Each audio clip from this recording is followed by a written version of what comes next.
there was a piece that you said about being careful with finding a teacher, because there are teachers out there that are in a lack of integrity. And I've actually met multiple people in my life who have escaped yoga cults.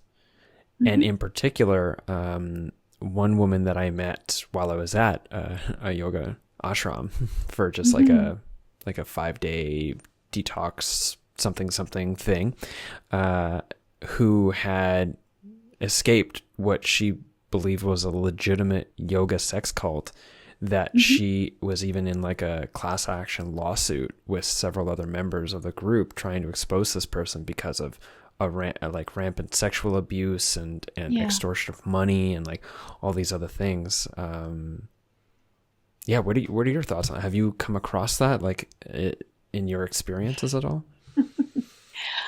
In ways, yeah, definitely. And it's very interesting.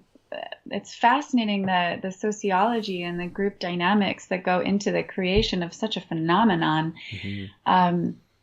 It's very interesting how that all comes about in the first place.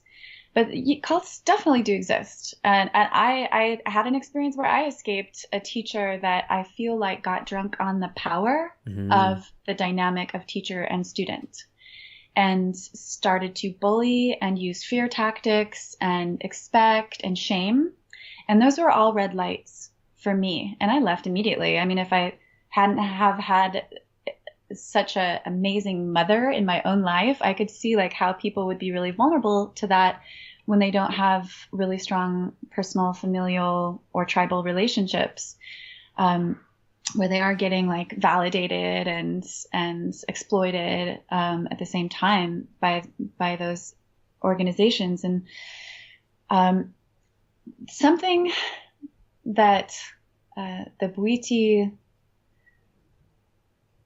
a principle from the Bwiti, something they say, really stuck with me. It was the best way I've ever heard to differentiate between an unhealthy environment, which could be a cult, an unhealthy spiritual experience, and a healthy one. And the way that they articulate it was so amazing. And it came out, the context here is that when we were in Africa this last time, we were invited to a ceremony, a very rare healing ceremony where a whole family had come to be cleansed of their involvement in the dark side of voodoo, of sorcery, dark sorcery. And voodoo is a legitimate spiritual practice. Like Ubuntu. Is that what it's called, Ubuntu? I'm not sure, but there are, like anything, there's different sides of voodoo where there's maybe not even dark and light in that polarity, but the dark sorcery that seeks to control is very damaging. And they were cleansing this whole family and blessing them. The Bwiti are the Jedis. They're always looking up, as they say, up in terms of like the higher frequency. And I heard it said in relation to that experience that a bad spirit will try to control your free will, and a good spirit will support your free will. And that really landed for me in looking at cult environments and teacher-student or even community relationships that are not healthy. And when people start to be manipulated to control their free will, that's not liberation. That's the opposite of liberation. That's prison. Yeah. So does that make sense? It makes perfect sense. And it is distinctly relevant to me at this time, as I have recently discovered someone who I feel could be a powerful teacher for me, and went to visit their community for a public event. And I was really moved by it, and I was really called to it. And at the same time, I was like, and this has like several of the marking points that one might be like, yo, is this a cult? And even talking with some of the people there, they were like, yeah, when I first got involved, I was like, is this a cult? And then they were like, but then I decided that I don't care.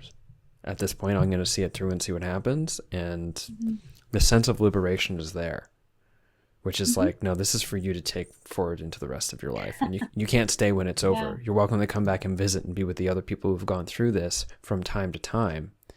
But once you're done your training, you go into the world, go back to your life. Ah, And I'm like, all right, well, that, like, to me, that feels like pretty unculty, right? It's not like don't go and bring more people back. It's like, go back and live your life and remember that we created a village here, and this community is always here for you if you need someone to talk to. But it's about going back and being greater in your life rather than, or well, it's about a lot of things, but not about staying. Wow. Yeah. So they're supporting free will. They're encouraging people to claim their free will, and that's a great question to assess the nature of an experience. Even in a relationship. Mm-hmm. Like, there's some relationships that turn into little cults of two. Yeah, that's actually a Robert Augustus Masters term, is like the cult of two. Oh, wow. Yeah. How do you know? Yeah. I didn't know, but thank you for that. So any situation where people's free will is genuinely nourished and inquired about and respected, that is generally a good sign of a healthy environment. And the other tricky part with cults, or when I say cult, I mean like a damaging organization that exploits, abuses, or isolates people.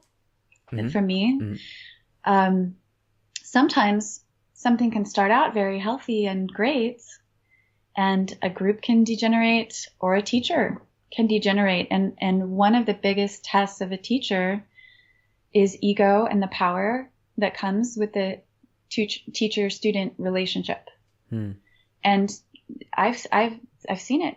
People can have a genuine spiritual siddhi or power and accomplishment, and turn into Ravana, turn into the insatiable energy of Ravana as a character from the Ramayana, the demon who's so impossible to satiate, but greed, basically.